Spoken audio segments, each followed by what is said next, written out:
some important drug interactions. I think many of you were not present. We had discussed up to number 8. Now, just for the purpose of continuation, how many of you were not present in the last class? Please raise your hand so that I get an idea.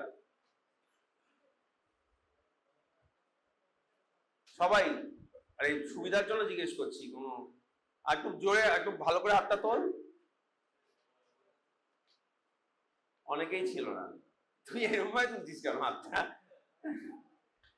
আচ্ছা ঠিক আছে শোন drug ইন্টারঅ্যাকশনস এর ইম্পর্টেন্সটা কোথায় for examination purpose প্রথমে what do mean by drug interaction এই যে আমরা ডিসকাশনটা করছি হোয়াট ইজ দ্য ইম্পর্টেন্স হচ্ছে যে two drugs when given almost at the same time to the patient, one drug is bringing about a significant change in the clinical effect or adverse effect of another drug. ঠিক আছে যখন one drug is being given to a patient, that drug has some clinical effect as well as has some adverse effect, right? Now with that drug, if another drug is administered and the second drug is affecting or bringing about a significant change in either the clinical effect or that is the beneficial effect or the adverse effect. যখন a significant change হচ্ছে that may be in the positive way or in the negative way, তখনই আমরা বলছি there is a significant drug interaction. এবার exam purpose importanceটা কি? Exam purpose importanceটা হচ্ছে in practical there are 6 tables in the final exam. In one of the tables, you might be given name of 2 drugs and simply asked to describe drug interaction between them. Second is, this may or might not come in the exam. But what will definitely come in the exam is prescription criticism. You will be given a prescription and you will be asked to criticize that prescription. But prescription criticism has 2 main parts. One part হচ্ছে the problem in the structure of the prescription. So the prescription structure পড়া হয়েছে কোথায় কি থাকে different parts superscription inscription subscription কোন দিকে কি লেখা হয় তার কি component. So if you remember the structure and if you look in the prescription is given in the exam, you can find out what are the mistakes and you can write them down. This is one part done. The second part is there is some mistake in the drugs or there is a pharmacological problem in co-administering the drugs that are given, or there may be a pharmacological problem in prescribing the drug that has been given in that prescription. ঠিক আছে maybe a drug that is contraindicated in pregnancy has been given to a pregnant patient, a drug that is contraindicated in children has been given to a children in that prescription. কিংবা there is high possibility that 2 drugs where there is a significant drug interaction that is not beneficial is given in that prescription.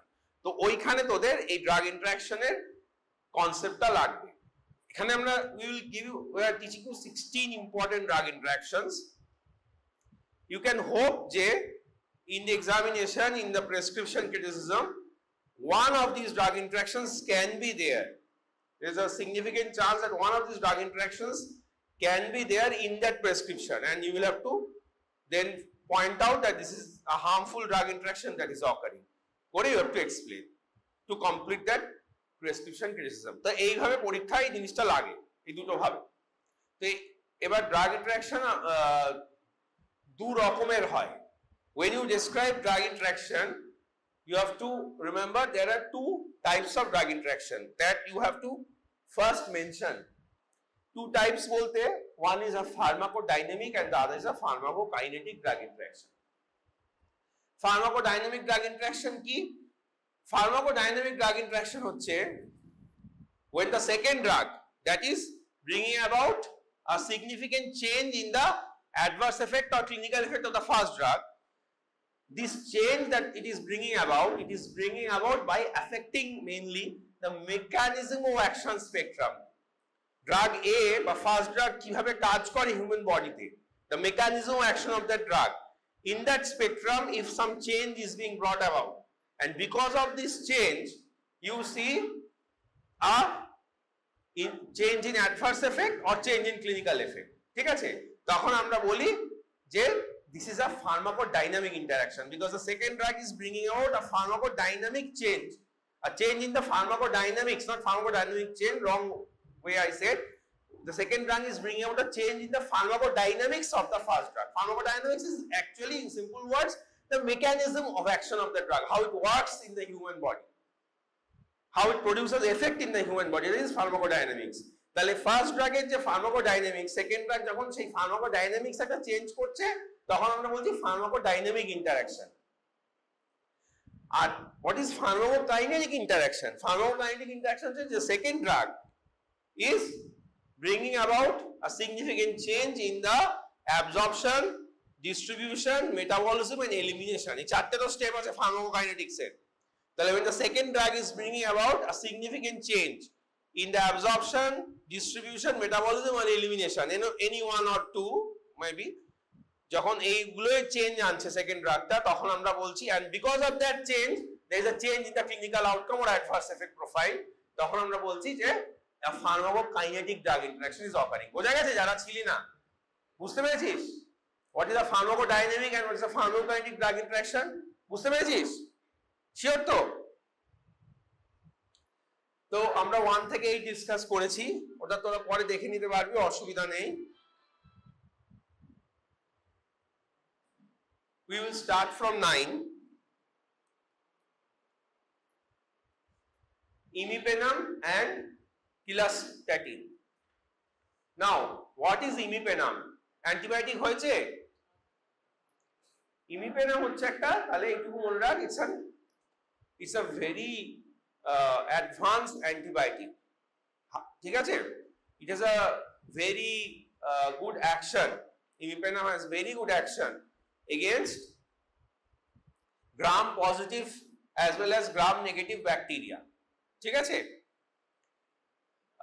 Gram positive as well as gram negative bacteria. It's a very good antibiotic, very broad spectrum antibiotic. It belongs to the carbapenem group of antibiotics. ঠিক আছে? পরে তোরা পড়বি। এবারে কি হয়, this imipenem is resistant to most beta lactamases. আগের দিন আমরা ডিসকাস করছিলাম যে গ্রাম পজিটিভ ব্যাকটেরিয়া আছে, ইভেন গ্রাম নেগেটিভ ব্যাকটেরিয়ারাও, they produce an enzyme called beta lactamase. Beta lactamase enzyme কি করে? অ্যান্টিবায়োটিক গুলোকে ডিস্ট্রয় করে দেয়। সো অ্যান্টিবায়োটিক ক্যানট কিল ব্যাকটেরিয়া। ঠিক আছে? পার্টিকুলারলি যেসব অ্যান্টিবায়োটিকের একটা রিং থাকে, তোর অ্যামক্সিসিলিনের ওই যে রিংটা থাকে, ঠিক আছে, ওই রকম রিং যাদের থাকে সেই অ্যান্টিবায়োটিক গুলোকে নষ্ট করে দেয় বিটা ল্যাকটামেজ। তো this antibiotic group carbapenem is resistant, is intrinsically resistant to most of this beta lactamase, তার জন্য এরা এত effective. But for this particular antibiotic of carbapenem group call imipenem, ঠিক আছে, এটা চেঞ্জ করছি কারণ তোরা এটা পড়তে থাকলে মেন ব্যাপারটা মাথায় আসবে না। মেন যে এই কার্বাপেনাম গ্রুপের অ্যান্টিবায়োটিক ইমিপেনামের একটা প্রবলেম আছে, it is very effective, it is very good antibiotic, has a good spectrum, resistant to beta lactamase. কিন্তু একটা প্রবলেম হচ্ছে in human body its half life is very short, it is very rapidly metabolised, very rapidly metabolised. কিভাবে metabolised হয়? there is an enzyme called dihydropeptidase, ঠিক আছে, enzyme called dihydropeptidase, ঠিক আছে। this dihydropeptidase enzyme is present in kidney, in the renal tubules, renal tubular cells. কিডনিতে nephron আছে তো, সেখানে রেনাল টিবিউলস আছে তো, সেই রেনাল টিবিউলের যে সেল, সেই সেলগুলোয় ব্রাশ বর্ডার থাকে একটা, সেই ব্রাশ বর্ডারে এনজাইমটা থাকে ডিহাইড্রোপেপটাইডেস 1 মনে রাখতে পারলে মেনলি ডিহাইড্রোপেপটাইডেস নামটাই মনে রাখবি। তো this enzyme in human body very rapidly hydrolyzes the antibiotic imipenem. তাহলে যে অ্যান্টিবায়োটিক দিচ্ছিস good activity against bacteria, it has good activity against bacteria, gram positive particularly, also gram negative, but খুব তাড়াতাড়ি যদি ও মেটাবলাইজ হয়ে যায় ব্যাকটেরিয়াকে মারবে কখন? তাই জন্য to clinically use this antibiotic imipenem, what is done, এই ইমিপেনামের সাথে আরেকটা জিনিস কম্বাইন করে দেওয়া হয়, they are used in combination. সে আরেকটা জিনিসকে বলে cilastatin or cilastatin, however you pronounce. Okay, cilastatin. What is cilastatin? ইমিপেনামকে হাইড্রোলাইজ করছে কে? বল, তুই বল।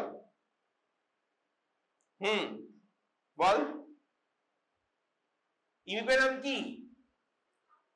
কার্বাপেনাম। What? কার্বাপেনাম antibiotic. It's a very good antibiotic, তাই তো? So what is the problem with this antibiotic? It rapidly gets metabolized or hydrolyzed. কে করে? কে করে? ডিহাইড্রোপেপটাইডেস। ডিহাইড্রোপেপটাইডেস enzyme কোথায় থাকে? কিডনিতে। কিডনিতে কোথায়? Renal tubular cells, brush border of renal tubular cells. তাহলে ও তাড়াতাড়ি হাইড্রোলাইজ করে যায়। তাহলে clinically if you use imipenem, ওটা কি এফেক্টিভ হবে? কেন? কারণ বল, কারণ তাড়াতাড়ি মেটাবলাইজ করে দেবে। এবার আমি যদি ক্লিনিক্যালি ইমিপেনামকে ইউজ করতে চাই, আমি চাইবো যে ও তো ভালো কাজ করে এমনি, but in the body it has to prolong it's action, তাড়াতাড়ি নষ্ট হলে হবে না। তা আমি কি করে করতে পারি বলে তোর মনে হয়? আমি চাইছি যে ও অনেকক্ষণ ধরে বডিতে কাজ করুক, আমি কি করে করতে পারি? তোর কি মনে হয়, তোর মত কি বলে? বাহ, তাহলে ডিহাইড্রোপেপটাইডেস ইনহিবিটর দিয়ে দিই। তাহলে ওই জন্যই আমরা ইমিপেনামের সঙ্গে কিলাস্টেটিনকে একসাথে ইউজ করি। ইমিপেনাম আর কিলাস্টেটিনকে একসাথে ইউজ করি কেন? কিলাস্টেটিন হচ্ছে ডিহাইড্রোপেপটাইডেস ইনহিবিটর। তাহলে ওর জন্য ইমিপেনামের ডিউরেশন অফ অ্যাকশনটা বেড়ে যায়, এটা র্যাপিডলি মেটাবলাইজড হয় না, and it becomes clinically effective. ঠিক আছে? আচ্ছা তুই বল, হ্যাঁ এতটাই বললি, বাকিটাও বল। What type of a drug interaction it is? প্রথম বল, is it a beneficial or non-beneficial interaction? Beneficial. What type of a drug interaction it is? Pharmacodynamic or pharmacokinetic? হ্যাঁ, kinetic. কেন কাইনেটিক? মেকানিজম অফ অ্যাকশন কাকে বলে? Pharmacodynamics কি? সহজ কথায় বলতে গেলে what is the pharmacodynamics of the drug? What the drug does to the body, that is pharmacodynamics. তার মানে বডিতে যাওয়ার পরে ড্রাগটা কিভাবে বডিতে নানান জিনিস করছে, কিভাবে বডিতে ড্রাগটা কাজ করছে, that is pharmacodynamics, to be very simple ভাবে বলতে গেলে। আর what the body does to the drug, that is pharmacokinetics. মানে ড্রাগ যাওয়ার বডি কি করছে? অ্যাবজর্ব করছে, ডিস্ট্রিবিউট করছে, মেটাবলিজম করছে, এলিমিনেট করছে, এইগুলো হচ্ছে pharmacokinetics, what body does to the drug. ঠিক আছে? তো এইখানে যে ইন্টারঅ্যাকশনটা হচ্ছে কোথায় হচ্ছে, কি করে হচ্ছে বল? মেটাবলিজমটা হচ্ছে না, তাই তো? সেই জন্য তুই বলছিস ফার্মাকোকাইনেটিক। দেখেও ঠিক বলছে কিনা? Yes, she is right, she is absolutely right. Mechanism action related হচ্ছে ব্যাপারটা, কিন্তু এটা তো এই আউটকামটা হচ্ছে তো মেটাবলিজমের জন্য। যে ড্রাগের যে মেটাবলিজমটা, অ্যাবজর্পশন, ডিস্ট্রিবিউশন, মেটাবলিজম, এলিমিনেশন, যখনই ফার্মাকোকাইনেটিক না ডাইনামিক কোশ্চেনটা মাথায় আসবে, always ask yourself, is the second drug affecting absorption, distribution, metabolism, elimination of the first drug? যে কোনো একটা স্টেপকে যদি অ্যাফেক্ট করে তাহলে বুঝবি ফার্মাকোকাইনেটিক। তাহলে ইমিপেনাম, সিলাস্টেটিন হয়ে গেল। কি আলোচনা করছিলাম আমরা? হ্যাঁ, ফার্মাকোকাইনেটিক ড্রাগ ইন্টারঅ্যাকশন, ওটাই বললাম। তাহলে এটা বুঝেছিস তো, অ্যাবজর্পশন, ডিস্ট্রিবিউশন, মেটাবলিজম, এলিমিনেশন কে অ্যাফেক্ট করলেই হবে। বেশ, নেক্সট হচ্ছে ইনসুলিন এন্ড গ্লিমেপেরাইড। এটাও খুব ভালো আনসার করেছে, ঘুমিয়ে পড়ছিল, খুব ভালো আনসার করেছে। তোর নামটা কি জানো? ভুলে যাই, মনে রাখতে পারি না। সমৃদ্ধি, খুব ভালো আনসার করেছে। আচ্ছা, আমি অ্যাকচুয়ালি এটা কি হবে আমার নিজের খেয়াল ছিল না, ফার্মাকোকাইনেটিকটা একদম ঠিক বলেছে, ভেরি গুড। আচ্ছা, ইনসুলিন এন্ড গ্লিমেপেরাইড। ইনসুলিন কি তোরা জানিস তো? হ্যাঁ, কি রে ইনসুলিন কি করে? ইনসুলিন কি? হ্যাঁ, ব্লাড সুগার রিডিউস করে, তাই তো? মেন, it is one of the drugs used in diabetes, তাই তো? একদম injectable. Insulin blood sugar reduce করে। আর ওরাল অ্যান্টি ডায়াবেটিক ড্রাগস এর কি কারা কারা আছে, গ্রুপগুলো বলতে পারবি? সালফোনিল ইউরিয়া, সবাই জানিস? সালফোনিল ইউরিয়ার মধ্যে একটা কমনলি ইউজ ড্রাগ হচ্ছে গ্লিমেপেরাইড। তাহলে ইনসুলিন আর glimepiride, if they are given together, what will be the effect? Insulin একটা হাইপোগ্লাইসেমিক এজেন্ট, ঠিক আছে? আর ইনসুলিনের সবচেয়ে বড় প্রবলেম কি, তুই no matter which oral anti-diabetic drug you use,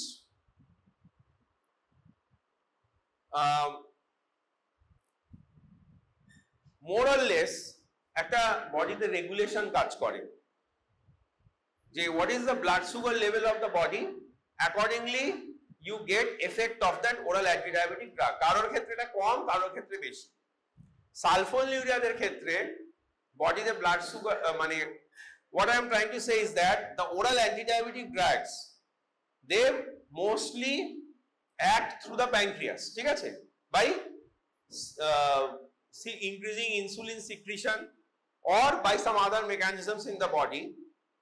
They use the body to bring down the blood glucose level. They take help of the body. Some oral anti-diabetic drugs more or less do that.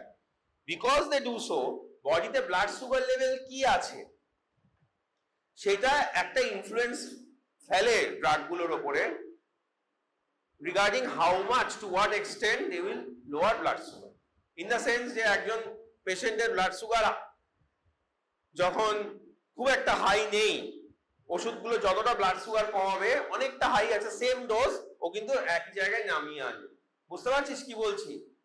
মানে body যেহেতু involved, oral antidiabetic drugs গুলো কিন্তু এফেক্টটা uncontrolled নয়, বডির কিছুটা হলেও oral antidiabetic drugs এর উপর কন্ট্রোল থাকে। মানে অল অর নান লয়ের মতো কাজ করে না যে 2 মিলিগ্রাম দিলাম, আমার 400 সুগার আছে, যা কাজ হবে যতটা কমবে, আমার 200 সুগারেও ততটা কমবে। That doesn't happen. Body has some role to play with the oral antidiabetic drugs. এবার কোন ওষুধের ক্ষেত্রে একটু বেশি রোল প্লে করতে পারে বডি, কারোর ক্ষেত্রে একটু কম, সেই জন্য হাইপোগ্লাইসেমিক এফেক্ট কারোর বেশি হয়, কারোর কম হয়। But when insulin is given, insulin is an independent agent. বডির কিছু করার নেই এখানে। When you are giving insulin, insulin will always have an all or none effect. এবার in different human body, insulin will behave differently depending on the insulin resistance there. বডিতে কতটা insulin resistance আছে সেই অনুযায়ী ইনসুলিন অ্যাকশন ডিফার করবে। But no matter what is the blood sugar level in the body, insulin will produce the same action. Body will not be able to modulate it. সেই জন্য insulin is the most hypoglycemic agent, মাথায় রাখতে হবে। So when you are using insulin and you are combining some oral anti-diabetic drug with insulin, you have to be very careful. খুব strong antidiabetic drug দেব না, তাহলে কি হবে? যদি খুব স্ট্রং ওরাল অ্যান্টিডায়াবেটিক ড্রাগ দিই, যেটা ব্লাড সুগার লেভেল ফল করানোর ক্যাপাসিটি খুব বেশি, ঠিক আছে, সেরকম যদি হয় তাহলে হাইপোগ্লাইসেমিয়ার চান্স খুব বেড়ে যাবে, সুগার ফল হওয়ার চান্স খুব বেড়ে যাবে। প্রত্যেকদিন তো পরিস্থিতি এক থাকে না, একদিন গরম বেশি, প্রচুর সোয়েটিং হচ্ছে, সোয়েটের সাথে বডি থেকে অনেক ব্লাড সুগার বেরিয়ে যায়, সেদিন সুগার লেভেল অনেক কমে যায়। একদিন খুব স্ট্রেস হয়ে আছে, সেদিনকে সুগার লেভেল বেড়ে যায়। একটা ফিক্সড ডোজ অফ ইনসুলিন রয়েছে, তার সঙ্গে একটা ওরাল অ্যান্টিডায়াবেটিক ড্রাগ চলছে, কিন্তু ব্লাড সুগার লেভেল রোজ সেম থাকবে না। একদিন হয়তো এত বিজি বা এত স্ট্রেসে আছে যে খেতেই ভুলে গেল বা বেশি খেলো না। Like that, blood sugar level fluctuates. So when you are using insulin, unless very much necessary, do not co-prescribe any strong hypoglycemic agent. And glimepiride is a very strong hypoglycemic agent. কেন না? Glimepiride, though an oral antidiabetic drug, it mainly acts by secreting insulin from the body, insulin from the pancreas, ঠিক আছে? আর Compared to other oral antidiabetic drugs, the sulfonylurea group in particular, including glimepiride, their function is not much modulated by the blood sugar level in the body. বললাম না কোন কোন oral antidiabetic drug এর ক্ষেত্রে body কন্ট্রোলটা বেশি apply করতে পারে, যে আমার এখন বেশি সুগার কমানোর দরকার নেই, অত কাজ করো না, আবার আমার এখন অনেকটা কমানোর দরকার, নামাও, এই যে ব্যাপারটা, সেইটা সালফোনিলুরিয়ার ক্ষেত্রে বডি বেশি পারে না। Sulfonylurea is much independent, autonomous, and it has a very strong action in reducing blood sugar level. The insulin এর মতো একটা strongest hypoglycemic agent এর সঙ্গে একটা very strong hypoglycemic agent glimepiride sulfonylurea যদি দাও, is a very significant chance of having a severe hypoglycemia. So it should be as far as possible avoided. কিরকম interaction হচ্ছে এটা? কাইনেটিক না ডাইনামিক? ডাইনামিক কারা বলছিস? কাইনেটিক কারা বলছিস? Very good, dynamic. এটা একেবারে ডাইনামিক, এখানে কোনো অ্যাবজর্পশন, ডিস্ট্রিবিউশন, মেটাবলিজম, এলিমিনেশনের কোনো ব্যাপার নেই, ঠিক আছে? Next is isoniazid and pyridoxine. What is isoniazid? What is isoniazid? Ball. Huh? Isoniazid is an anti-tubercular drug. Antibiotic bolte paris. Antibiotic that is effective against Mycobacterium tuberculosis or Mycobacteria in general. ঠিক আছে? Isoniazid. এবার what is pyridoxine? Pyridoxine is vitamin B6, ঠিক আছে? Pyridoxine একটা খুব important role, এমনিতে B6 আমাদের বডিতে থ্রু ফুড যায় নরমালি, পাইরিডক্সিন এর একটা খুব ইম্পর্টেন্ট, মানে আমাদের নরমালি যা প্রয়োজন B6 সেটা উইথ ফুড চলে যায়। পয়েন্ট ইজ যে what is the importance of B6? B6 এর আমাদের বডিতে ইম্পর্টেন্স হচ্ছে it helps, it forms, মানে B6 হচ্ছে pyridoxine, pyridoxine gets converted to its active form pyridoxal phosphate, and that pyridoxal phosphate helps in various reactions as a coenzyme, ঠিক আছে? Reactions that are needed to form myelin sheath of neurons. Neuroner myelin sheath যদি না তৈরি হয়, there will be peripheral neuritis and other neurological problems. তাহলে vitamin B6 forms pyridoxal phosphate, and that pyridoxal phosphate acts as a necessary coenzyme in formation of myelin sheath of neurons, ঠিক আছে? আর normally এই vitamin B6 টা আমাদের বডিতে চলে যায় through hour normal diet যতটা প্রয়োজন, but when during treatment of TB isoniazid is given, কি হয়? Isoniazid prevents conversion of this vitamin B6 to its active form pyridoxal phosphate. মনে থাকবে এই যে ভিটামিন B6 তার অ্যাক্টিভ ফর্ম কি বললাম? pyridoxal phosphate. Isoniazid prevents it. তাহলে যদি অ্যাক্টিভ ফর্ম তৈরি না হয়, B6 will not be able to work, myelin sheath formation will not occur properly, and what will happen? Peripheral demyelination হবে, that will lead to peripheral neuritis and other neurological problems. তাই জন্য during treatment of TB with isoniazid, B6 is routinely supplemented. Prescription writing এখন তোদের ওভাবে অতটা নেই, আছে তাও তোদের যে প্র্যাকটিক্যাল বইটা দেখবি প্রেসক্রিপশন লিখতে আছে 10খানা, টিভি ওর মধ্যে আছে কিনা এক্ষুনি মনে পড়ছে না, বাট আমাদের সময় প্রেসক্রিপশন রাইটিংটাই খুব ইম্পর্টেন্ট জিনিস ছিল আগের সিলেবাসে, এমসিআই এর একদম ডাইরেক্ট কোয়েশ্চেন দিয়ে বলা হতো এটার প্রেসক্রিপশন লিখতে হবে, সেখানে আমরা সমস্ত টিবির ওষুধগুলো লিখে তার নিচে পাইরিডক্সিনটা লিখতাম। It is so essential, কারণ এটা একটা খুব সিরিয়াস প্রবলেম হয়ে যায়। And what type of drug interaction is this?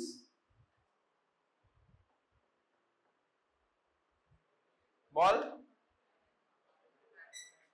হ্যাঁ, অ্যাবজর্পশনে কোনো প্রবলেম তো করছে না, ডিস্ট্রিবিউশনে করছে না, এলিমিনেশনেও করছে না, মেটাবলিজমে মানে পাইরিডক্সিনের মেটাবলিজমে কি ডাইরেক্টলি করছে?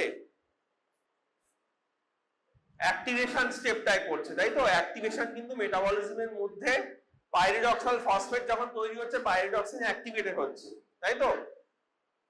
পাইরিডক্সাল ফসফেট কিন্তু এটা কিন্তু অ্যাক্টিভেশন স্টেপ, এটাকে কিন্তু অনেক জায়গায় ফার্মাকো কাইনেটিক্সের মানে মেটাবলিজমের মধ্যে ধরে অনেক বইয়ে অ্যাক্টিভেশন থাকে। তো এটা একটু কন্ট্রোভার্সিয়াল জায়গা। তুই যদি এইভাবে বলিস যে function of pyridoxine is being disturbed, how it functions in the body is being disturbed, তার মানে ফার্মাকোডাইনামিক। কিন্তু যেহেতু ওটার অ্যাক্টিভেশন স্টেপটাকে ডিস্টার্ব করছে which is again often considered as a metabolism, তাহলে কিন্তু ফার্মাকোকাইনেটিকও বলা যেতে পারে। বাট এখানে ফার্মাকোডাইনামিকই বলেছে, ঠিক আছে?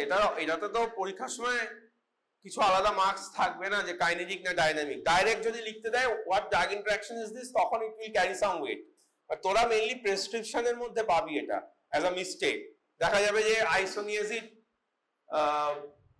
লেখা আছে একটা টিবির প্রেসক্রিপশনে, পাইরিডক্সিন নেই, সেখানে তোদের ক্রিটিসাইজ করতে হবে যে pyridoxine is not written, it should be added, ঠিক আছে? নিয়ে এক্সপ্লেন করতে হবে কেন। নেক্সট ইজ আচ্ছা, combination with pyridoxine prevents development of isoniazid induced peripheral neuritis and convulsion, ঠিক আছে? নেক্সট হচ্ছে মেট্রোনিডাজল এন্ড ইথানল। আচ্ছা, ইথাইল অ্যালকোহল চ্যাপ্টারটা পড়ানো হয়েছে? পড়ানো হয়েছে। তাহলে তো জানিস তোরা কি ইন্টারঅ্যাকশন হয় মেট্রোনিডাজল আর ইথানলের, বল, জানিস তো? কবে পড়ানো হয়েছে? কবে পড়ানো হয়েছে? হ্যাঁ, অনেকদিন আগে পড়ানো হয়েছে, তাহলে কি করে মনে থাকবে? বল, ইথাইল অ্যালকোহল বডিতে কিভাবে মেটাবলাইজড হয় জানিস? কি লিখছিস তোরা এত মন দিয়ে? কি লিখছিস? কি পড়ছিস রে? পড়ছিস কিছু? ইথাইল অ্যালকোহল কিভাবে মেটাবলাইজড হয় বডিতে, বল।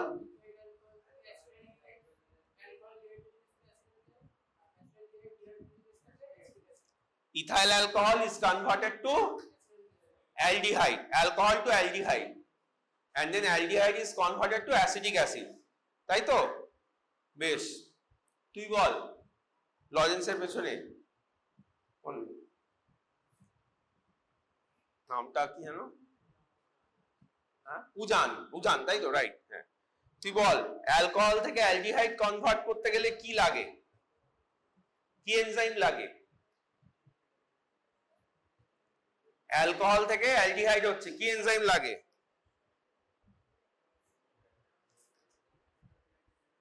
অ্যালকোহল ডিহাইড্রোজিনেস, ঠিক আছে? মনে থাকবে।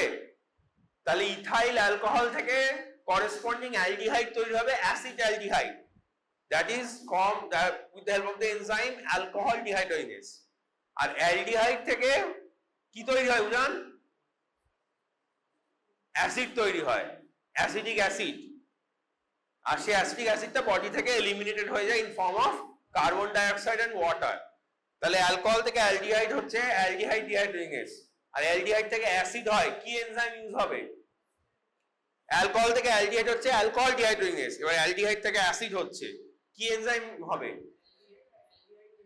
কি এনজাইম হবে?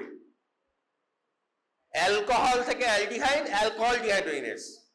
তাহলে এবার অ্যালডিহাইড থেকে অ্যাসিড হচ্ছে, সেম ভাবে নমেনক্লেচার কর, কি কি এনজাইম হবে? কি dehydrogenase? Aldehyde dehydrogenase. Ethyl alcohol to acid aldehyde, alcohol dehydrogenase, acid aldehyde to acetic acid, aldehyde dehydrogenase. Acetic acid CO2 water হয়ে বডি থেকে এলিমিনেট হয়ে যায়। এইভাবে যে অ্যালকোহলটা খাওয়া হয় সেটা বডি থেকে বেরোয়, ঠিক আছে? এইবারে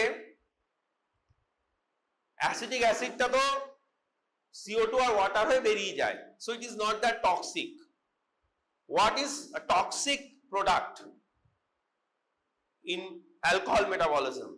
The toxic product is aldehyde. Acetaldehyde is a toxic product. Eta if it accumulates in the body, then it can lead to lot of toxic reactions like nausea, vomiting, abdominal pain, palpitation, headache, even can lead to convulsion, coma, collapse, syncope. ঠিক আছে? Aldehyde is a very toxic product. Aldehyde বডিতে জমতে দেওয়া যায় না। ঠিক আছে? এইবারে মনে রাখবি এই যে অ্যালকোহলের প্রপার্টি যে তার একটা intermediate product aldehyde is toxic. বুঝান, বুঝতে পারছিস? দিস প্রপার্টি অফ অ্যালকোহল যে তার একটা ইন্টারমিডিয়েট হচ্ছে toxic. This property is used in treatment of chronic alcoholism. কিভাবে ইউজ হয়? যে ক্রনিক অ্যালকোহলিক এখন অ্যালকোহল বন্ধ করেছে খাওয়া, ডিটক্সিফাই করা হয়েছে, তাকে একটা ডিঅ্যাডিকশন সেন্টারে রাখা হয়েছিল, তাকে ডিটক্সিফাই করা হয়েছে, মানে অ্যাকিউট যে পয়জনিং স্টেটে ছিল তার থেকে তাকে ট্রিটমেন্ট করে বার করা হয়েছে, তারপরে তাকে অ্যাবস্টিনেন্সে রাখা হয়েছে অনেক দিন। ঠিক আছে? অ্যালকোহল তাকে খেতে দেওয়া হয়নি। অ্যালকোহলের উইথড্রলের যে সিমটমস, না খেলে একটা জিনিসে যদি তোর অ্যাডিকশন হয়ে যায়, if that is completely stop, there are withdrawal symptoms. ঠিক আছে? সেগুলোকেও ম্যানেজ করা হয়েছে। নাও the patient has been left to go home. এইবার বাড়ি গিয়ে তার তো আবার ক্রেভিং হবে অ্যালকোহল খাওয়ার, তাহলে সেই ক্রেভিংটাকে আটকাবো কিভাবে? অনেকগুলো স্ট্র্যাটেজি আছে, তার মধ্যে একটা স্ট্র্যাটেজি হচ্ছে পানিশমেন্ট স্ট্র্যাটেজি। আমি পেশেন্টকে এরকম একটা মেডিসিন দিতে থাকবো, I will put the patient on some medicine, যে অ্যালকোহল যদি খায় তাহলে patient will be punished. Patient জানবে না সেটা, পেশেন্ট চুপচাপ ওষুধটা খেয়ে যাবে, জানবে আমাকে ডাক্তার দিয়েছে, ছেড়েছে, অ্যালকোহল ছেড়েছে, পেশেন্ট ওষুধটা খাচ্ছে, কিন্তু সে খেতে খেতে ভুল করে অ্যালকোহল খেয়ে নেয়, তাহলে সে একটা পানিশমেন্ট পাবে, আর তার অ্যালকোহল খাওয়ার সাহস হবে না। ঠিক আছে? অ্যাভারশন থেরাপিও বলে এটাকে, অ্যাভারশন হয়ে যাবে অ্যালকোহলের প্রতি। সেই ওষুধটা কি? সেই ওষুধটাকে বলে, that is called disulfiram. What is disulfiram? Disulfiram is an inhibitor of the enzyme aldehyde dehydrogenase. Aldehyde থেকে অ্যালডিহাইড ডিহাইড্রোজিনেস তৈরি করে acid. If you inhibit the enzyme aldehyde dehydrogenase, then the alcohol that the patient has taken, that alcohol will convert to aldehyde, but it cannot convert to acetic acid, and that aldehyde will get accumulated in the body. বুঝেছিস? হ্যাঁ, কি বুঝেছিস? কি বুঝেছিস বল? হ্যাঁ, aldehyde accumulate হয়ে যাবে। কি করে অ্যাকুমুলেট হবে? কি দিয়ে, কেন অ্যাকুমুলেট হবে? কে ইনহিবিট করছে? এক্ষুনি কি বললাম, ওষুধটার নাম কি?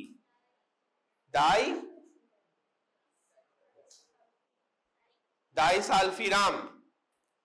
ওকে কোই কোয়েশ্চেন জিজ্ঞেস করবো তাও টিকতে পারছে না ক্লাসে। ডাইসালফিরাম, ঠিক আছে?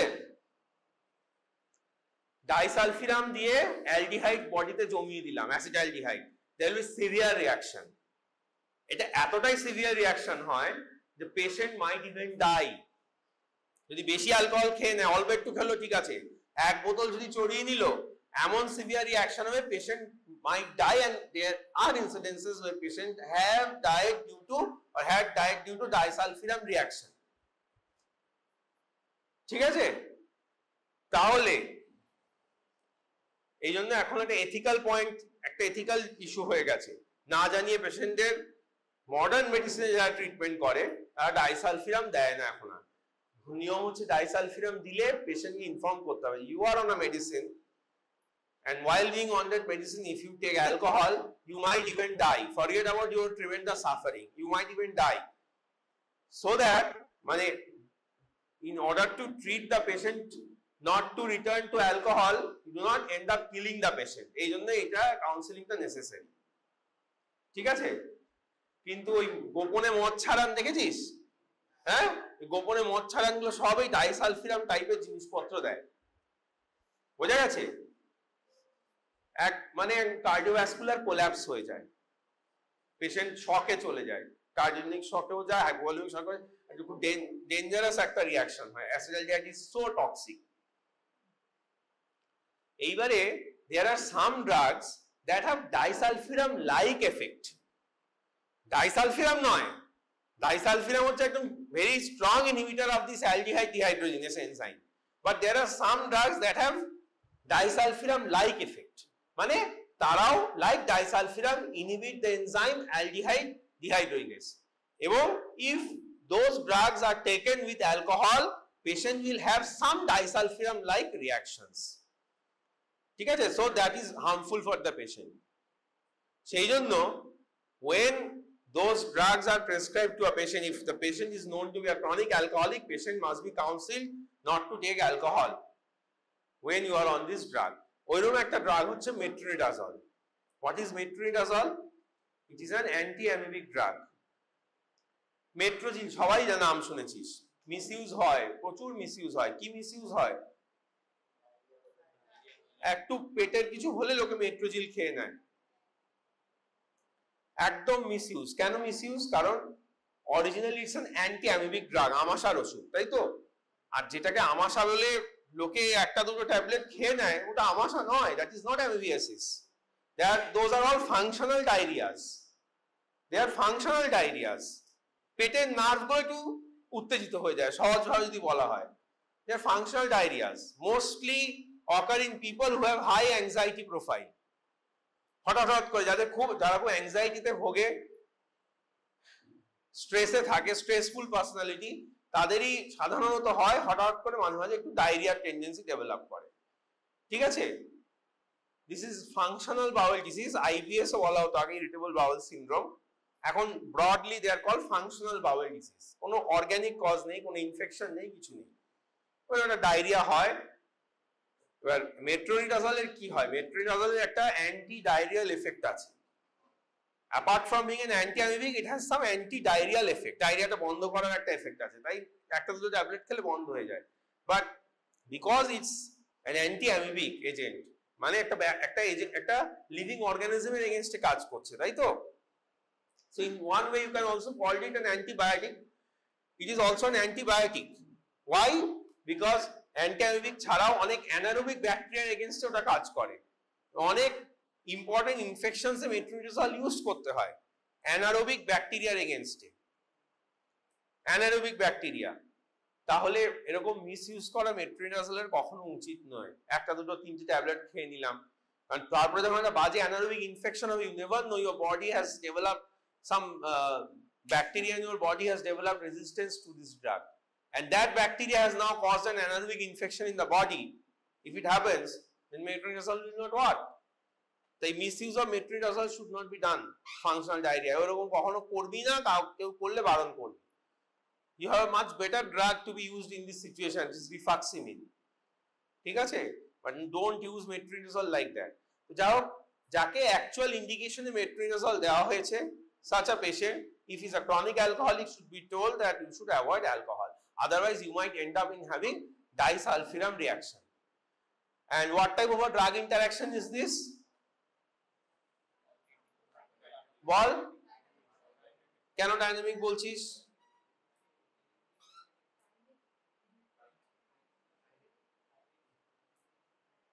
কেন তুই তোরা বল, তোদের কাছে কি স্লাইডস গুলো আছে? আসিফ, ফোনে এই স্লাইড গুলো আছে? ওটাই দেখছিলি তখন? তো কি লেখা আছে ওখানে? না, আমি ওর ট্যাবে যখন দেখলাম স্লাইডটা, তখন আমি বুঝলাম হ্যাঁ, স্লাইডটা তো আগের দিন দিয়ে দেওয়া হয়েছে, থাকতেই পারে। কি বলেছে ওরা? কাইনেটিক হওয়া উচিত, কাইনেটিক মানে একদম টিপিক্যালি মেটাবলিজমের স্টেপটাকে ইনহিবিট করছে, তাই তো? So it should be kinetic. Propranolol কি ধরনের beta blocker? Non selective beta blocker. নাম কি রে তোর?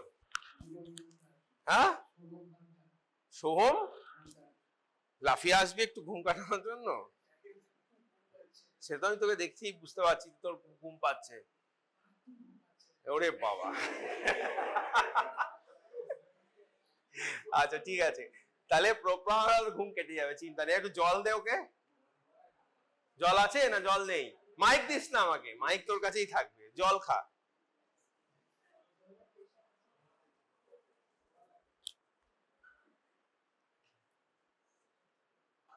বল প্রোপ্রানোলল কি রে?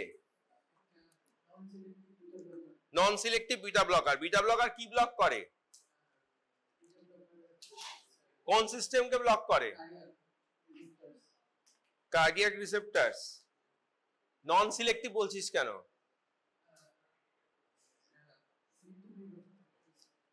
আমাদের বডিতে যে অটোনমিক নার্ভাস সিস্টেম আছে, ব্রডলি দুটো পার্ট। কি নাম তার? দুটো পার্টের নাম কি? One is Tanmoy, one is autonomic nervous সিস্টেমের দুটো পার্ট, একটা হচ্ছে প্যারা সিম্প্যাথেটিক। ওখানে নেই, স্লাইডে নেই। কি মেটায় খুঁজছিস? এত বড় সার্চ করতে করতে তো ক্লাস শেষ হয়ে যাবে। One is parasympathetic and the other is, ওর নামটা কি বলতে জানো এভাবে? সোহম। সোহম, এই তো না Shubhamoy? Soham. Soham, one is parasympathetic and the other is sympathetic. Parasympathetic মানে হচ্ছে, সিম্প্যাথেটিক মানে হচ্ছে when you are in a flight mode, ঠিক আছে? ভয় পেয়ে দৌড়চ্ছিস, তখন তোর বডিতে যে রিসেপ্টর গুলো সব অ্যাক্টিভেটেড থাকবে, যা ফিজিওলজিক্যাল চেঞ্জেস হবে সেইগুলো হচ্ছে সিম্প্যাথেটিক, ঠিক আছে? তাহলে সিম্প্যাথেটিকের জন্য কি হয়? প্যালপিটেশন, সোয়েটিং, ট্রেমার, এগুলো সব সিম্প্যাথেটিক সিস্টেমের জন্য হয়। সেটা কার্ডিয়াক হতে পারে বা other than cardiac, other organs আর also involve, not only cardiac. শুধু কার্ডিয়াক যখন বলছিস সেটা আলাদা কথা। When you are saying propranolol is a non-selective beta blocker, this means that beta receptors all over the body is blocked by propranolol. তার মানে the entire sympathetic system, that action mediated by beta receptors is blocked by propranolol. কি কি action? Sweating, tremor, palpitation, these are the, even hunger, these are all the symptoms, ঠিক আছে? Now insulin. Insulin কি? And what it can cause as a very common side effect or adverse effect. আজকে আমরা একটা drug interaction আলোচনা করেছি। If insulin and glimepiride are given together, chances of what increases?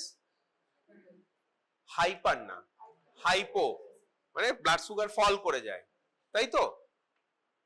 So if insulin and propranolol are given together, what happens? When hypoglycemia occurs, mone rakhbi, when a significant hypoglycemia occurs in the body, you have certain symptoms.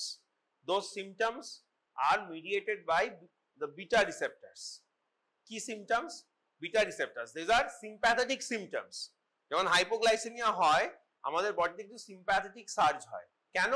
The body tries to increase the blood sugar level, and in order to increase the blood sugar level, the body increases the activity of the sympathetic system.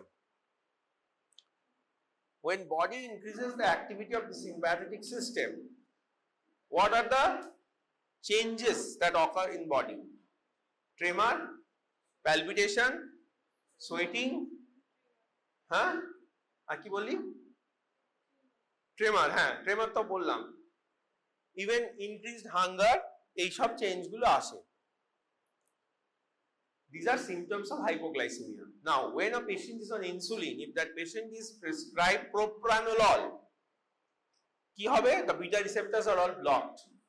So even if hypoglycemia occurs, body cannot significantly cause these symptoms like tremor, palpitation, tachycardia. কারণ কি? এই effect গুলো সব via beta receptor হয়। Even if the sympathetic system gets overactivated, if the receptor is blocked, the symptoms will not be produced.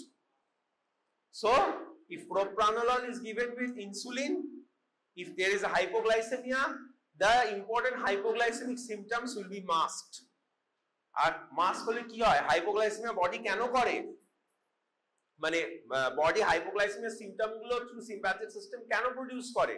একটা হচ্ছে body itself tries to increase the blood glucose level by increasing certain chemical reactions in the body like glycogenolysis, ঠিক আছে? কিন্তু আরেকটা বডির M হচ্ছে to tell the person that you need to eat. খিদে আসছে, বুক ধরফর করছে, হাত পা কাঁপছে, the body is telling the person that you are in distress and you need to eat. And যারা ডায়াবেটিক পেশেন্ট তাদের কাছে সিম্পটমটা খুব important. They do often suffer from hypoglycemia for various reasons. Sometimes it is their own fault, sometimes it is not their fault. But whenever they suffer from hypoglycemia, they are advised by doctor that immediately they have to take some food, particularly simple sugar, chini, glucose, তাড়াতাড়ি যাতে blood সুগারটা rise করে in a particular amount. কিন্তু সেই অ্যাডভাইসটা follow করার জন্য তাকে তো বুঝতে হবে, সে বুঝতেই পারলো না, ঠিক আছে? সেইটার জন্য কখনো non selective beta blocker like propranolol should not be used with insulin. হ্যাঁ, if you have to use a beta blocker, কারণ ডায়াবেটিক পেশেন্টদের তো অনেক সময় heart failure, coronary artery disease এগুলো থাকে, where beta blocker is essential. You can use a cardioselective beta blocker. Cardioselective beta blocker তোর palpitation-টা হয়তো মাস্ক করবে, but other symptoms, sweating, tremor, these will not be masked. শুধু palpitation-টা mask করবে. So patient will realize that I am suffering from hypoglycemia, I have to eat. So if at all required, use cardioselective beta blocker. এমনিও নন selective beta blocker আজকাল ওমভাবে use হয় না।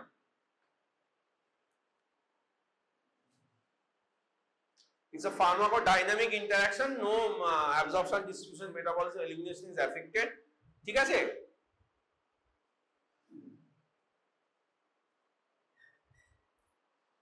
verapamil and propranolol আবার, verapamilটা কি? verapamil is a calcium channel blocker, non DHP, এবং most important thing is they block the conduction through AV node, ঠিক আছে? যে atrioventricular node এ যে ইলেকট্রিক্যাল কন্ডাকশন হয়, they block it, so they reduce heart rate and they also reduce contractility.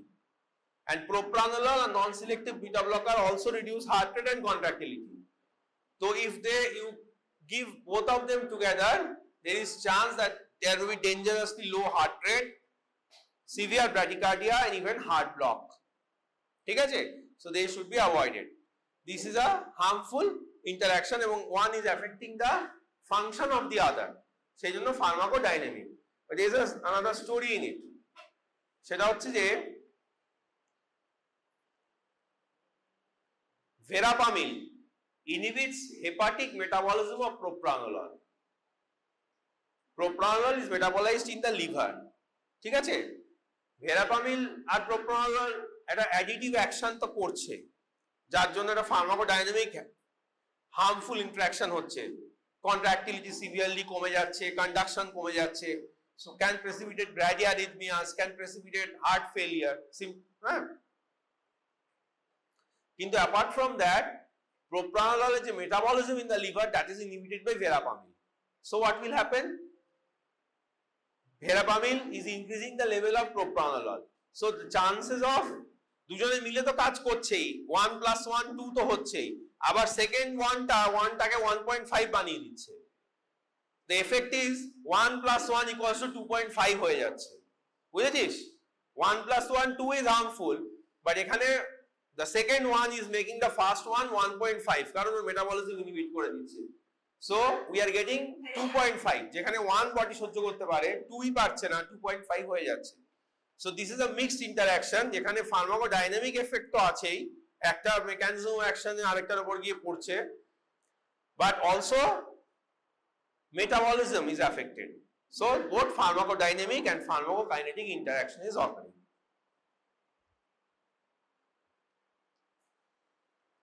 What is rifampicin? What is rifampicin?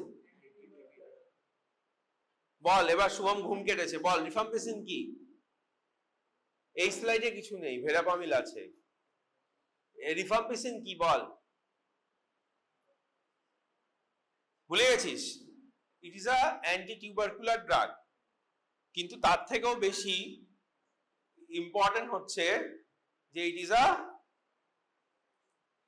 মাইক্রোজোমাল enzyme cytochrome P450 hepatic microsomal enzyme, তাই তো? আমাদের বডির যে ড্রাগ মেটাবলিজম হয়, major part of the drug metabolism is carried out by cytochrome P450 microsomal enzyme system, ঠিক আছে?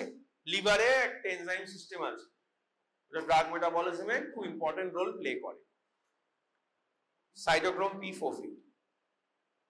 Rifampicin is an মানে যাকে বলে ইনডিউসার অফ দিস এনজাইম, মানে এনজাইমের অ্যাক্টিভিটিটাকে বাড়িয়ে দেয়, ঠিক আছে?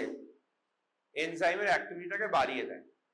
So drugs that are metabolized by this cytochrome P450, important drugs that are metabolized by cytochrome P450, তার মেটাবলিজমটা অনেকটা বেড়ে যায়, ডিস্ট্রাকশনটা অনেকটা বেড়ে যায়, মানে ওই ড্রাগগুলোর অ্যাকশন কমে যায়, ঠিক আছে?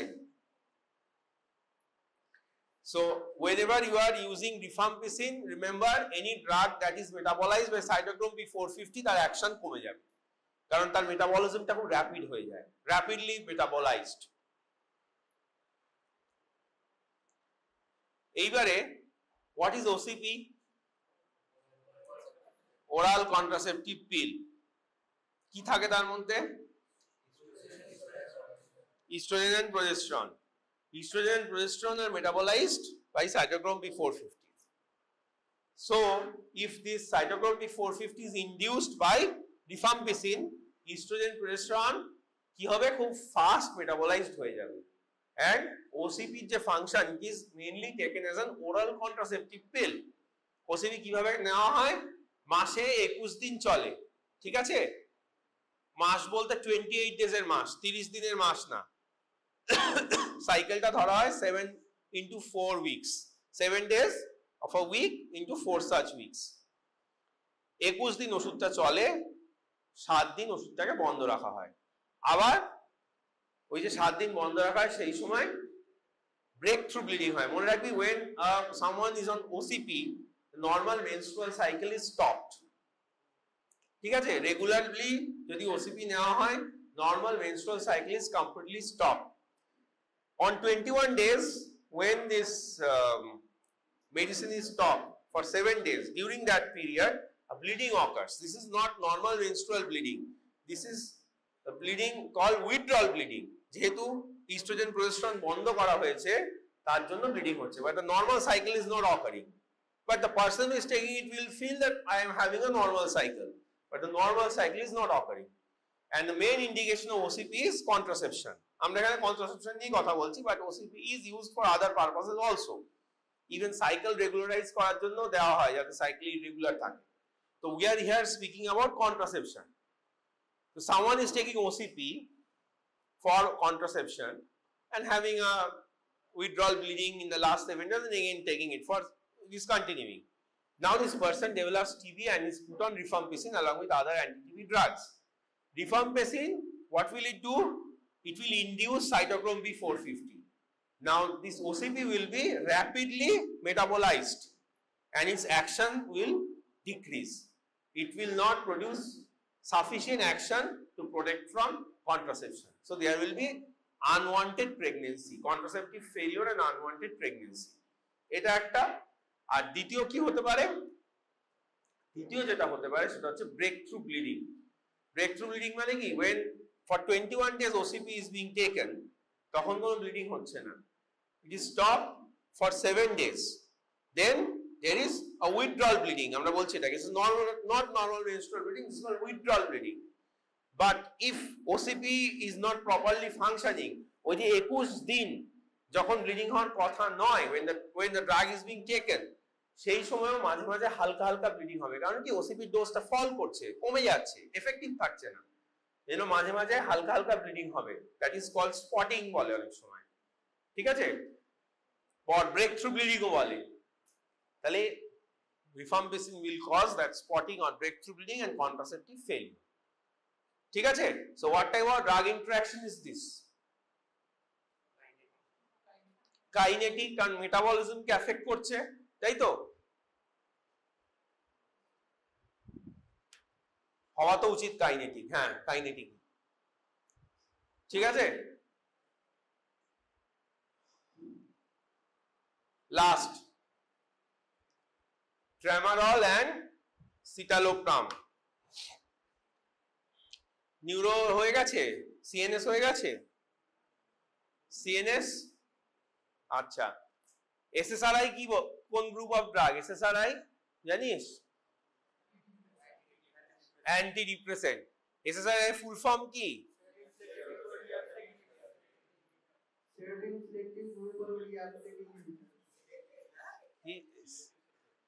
সেরোটোনিন আবার গ্রুপ ঢোকাচ্ছিস কেন? SSRI, selective serotonin reuptake inhibitor.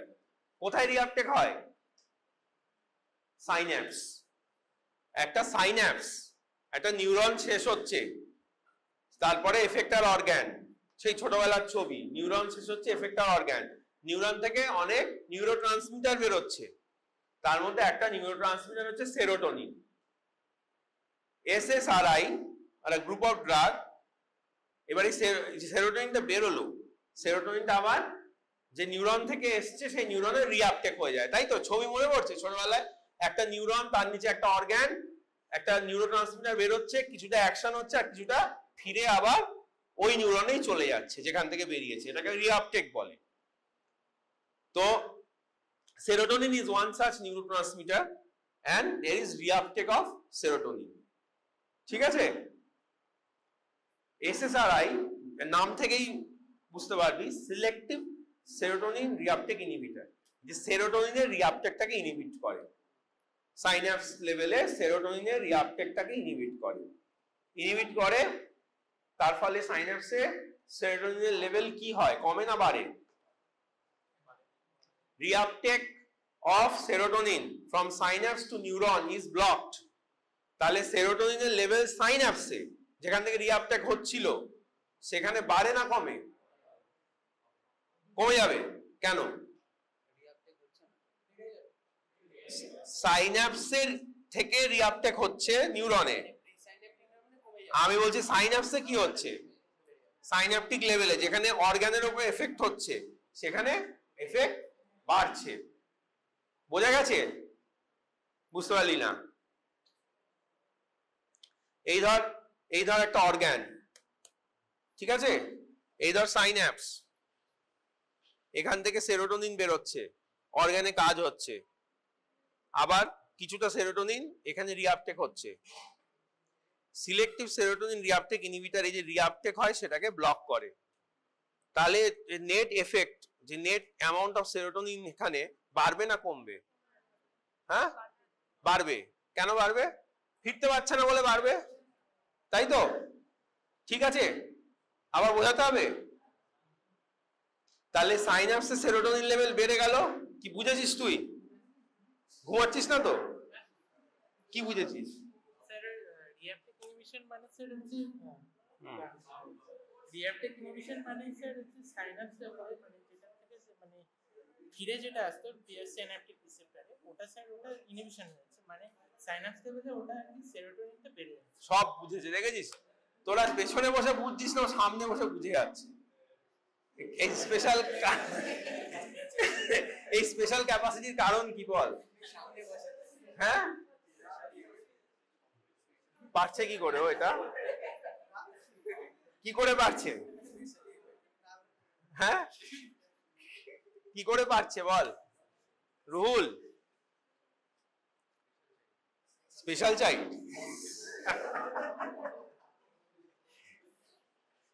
বেশ, তাহলে এসএসআরআই কি করে? সাইন্যাপসে সেরোটোনিন লেভেল বাড়ায়, ঠিক আছে, রিআপটেক ইনহিবিট করে সাইন্যাপসে সেরোটোনিন লেভেল বাড়ায়। থ্যাংক ইউ, খুব ভালো। আচ্ছা, এইবারে নেক্সট হচ্ছে citalopram is example of an SSRI. Next tramadol. ট্রামাডলটা কি? ট্রামাডল হচ্ছে ওপিয়েড গ্রুপের একটা মেডিসিন, ঠিক আছে, opioid, morphine, morphine and its congeners হচ্ছে ওপিয়েড, ওই গ্রুপেরই লাস্টের দিকে মেডিসিন। এর বেশি ডিটেইলে এখন যাব না, জাস্ট রিমেম্বার যে ট্রামাডলও রিআপটেক ইনহিবিট করে সেরোটোনিনের, তার সাথে আরো কিছু নিউরোট্রান্সমিটারের লাইক নরঅ্যাড্রেনালিন। ঠিক আছে, ইটস অ্যান অ্যানালজেসিক ড্রাগ, খুব commonly used. Tramadol is a very commonly used analgesic drug. It also inhibits reuptake of serotonin as well as some other neurotransmitters like noradrenaline. তাহলে tramadol Synapse লেভেলে serotonin বাড়ায় না কমায়? বল বল, tramadol Synapse লেভেলে serotonin বাড়ায় না কমায়? বাড়ায়। কেন? কেন? রিআপটেক হচ্ছে না বলে বাড়াচ্ছে। আর সেরোটোনিন ছাড়া আর কিছু বাড়ায় ট্রামাডল? হ্যাঁ, জানিস না? কেন জানিস না? বললাম যে এখানে দাঁড়িয়ে এক্ষুনি। তো জানা কি দায়িত্ব নয় ক্লাসে থেকে? তাহলে তাই কি দুঃখিত? তুই ক্লাসে শুনলি না পড়া, তুই দুঃখিত নস? You are not even sorry? আচ্ছা ঠিক আছে। সো ট্রামাডল অলসো কি বলতে বললি ওকে? কিসের নামটা কি বললি? ও সবাই তোরা ওর জন্য দুঃখিত? আচ্ছা ঠিক আছে। So tramadol like like SSRI, tramadol also increases serotonin level in the receptor. দুজনেই serotonin level বাড়িয়ে দেয়। এর ফলে কি হয়? এর ফলে there is too much of serotonin at the synaptic level. Too much of serotonin leads to a condition called, কি বললি তুই? কে বললি? তুই বললি তো? তুই বললি তো? কি বল জিনিসটা কি হয় বল? ঠিক বলেছিস তো, serotonin syndrome. Serotonin syndrome is a very bad thing. Excess serotonin যদি হয়ে যায়, ঠিক আছে, it's a very bad thing. দেখ, ট্রামাডলের সঙ্গে এসএসআরআই খেলেই হুট করে সেরোটোনিন সিনড্রোম যে প্র্যাকটিক্যালি হবে তা নয়, চান্স থাকে। কিন্তু অ্যাকচুয়াল সেরোটোনিন সিনড্রোম যদি হয়, সেটা কিন্তু সাংঘাতিক হয়, পেশেন্টকে বাঁচানো যায় না। Lot of things happen, mainly একটা বডিতে স্প্যাজম হয়, ট্রিমেন্ডাস মাসল কন্ট্রাকশন হয়, কনভালশন হয়, পেশেন্টকে বাঁচানো খুব কঠিন হয়ে যায় অ্যাকচুয়াল সেরোটোনিন সিনড্রোম যদি স্টার্ট হয়ে যায়। একমাত্র বেনজোডায়াজেপিন দিয়ে একটু কনভালশন, মাসল কন্ট্রাকশন ওগুলোকে কন্ট্রোল করে তারপরে রেসপিরেটরি সাপোর্ট দিতে হয়। হ্যাঁ, সাধারণত এরকম 3-4 রকম ওষুধ একসাথে যদি পড়ে যায় যেগুলো সেরোটোনিন বাড়ায়, দুটো একসাথে কিছু হয় না, বাট তাও একটা risky. You should be careful যে খুব হাই ডোজ যেন না হয়। ঠিক আছে, হয় না, দুটো একসাথে টিকালি হয় না। আমি একটা সেরোটোনিন সিনড্রোম হতে দেখেছিলাম। সেইটা একটা পেশেন্ট, সে ওরকম প্রায় 5-7 রকমের ওষুধ খেত, অ্যান্টিসাইকোটিক মেডিকেশনস খেত 5-7 রকমের। সেরোটোনিন সিনড্রোম মোটামুটি এই 5-7 খানা ওষুধ যারা খায় তাদের হঠাৎ করে হতে পারে, তাও এরকম সিচুয়েশনে, এমার্জেন্সি সিচুয়েশনে, যখন কোথাও ভর্তি আছে, যখন সেরোটোনিন সার্জ হচ্ছে বডিতে বেশি, তখন হতে পারে। এটা বাঁচানো খুব মুশকিল, এটা মাথায় রাখবে। ঠিক আছে, পুরো বডিটা একদম শক্ত হয়ে যায়। ইট is very very very dangerous যদি সত্যি হয়, কিন্তু ওই দুটো ওষুধে হয় না, এটাও সত্যি। ঠিক আছে।